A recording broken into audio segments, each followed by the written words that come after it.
Oh, we forgot to put this up. Oh yeah, I will. I'll get to that in a second. Okay. So here's the new 2-speed gearbox from WPL. I don't know who makes the gearbox, but it's like what it is. Now I seen some guy on YouTube did the same thing, but he had his moved over some towards this way. I didn't get it. Over here, and he said you gotta draw a hole and tap it out. Well, it's that. It's in factory location. All I did is have my brother has it cocked out a little bit. Make sure you put the screw in there so this doesn't, you know, they go out, fall off, and he can actually hit it, and it goes right. He's going to demonstrate. There's low gear, and there's high gear, working just fine. And it's got so much torque now. Go ahead and lay it down once. A lot of torque. Holy crap, that one wheel, so this is like just... So we have these kind of drive shafts right here. So what I did, I had to space it off here a little bit and space it off here. You got plenty of room to do it.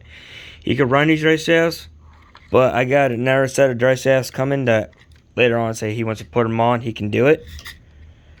Now I just gotta put this on back on since I took it off so I can get that screw right there. So this is how you do it. Very easy. Very simple to do. You just gotta kind of outsmart it a little bit. That's all it takes. And then you can drive around and everything else. But I'm gonna pause it real quick so I can get that screw in there.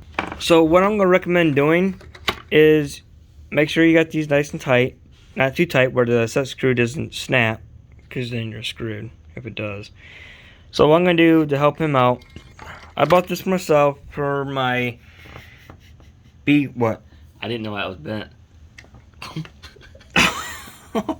That's funny. Yeah, it is.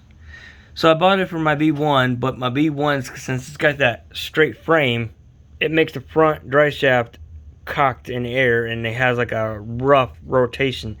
So last night on eBay, I found a 2-speed that will fit in there perfectly. And the same thing with my C44 is the same thing. It's got a straight frame. It'll make this drive shaft weird and this drive shaft more weird. So I'm glad he can use it. It's 60 bucks on banggood.com, but you can get it probably cheaper than that somewhere else.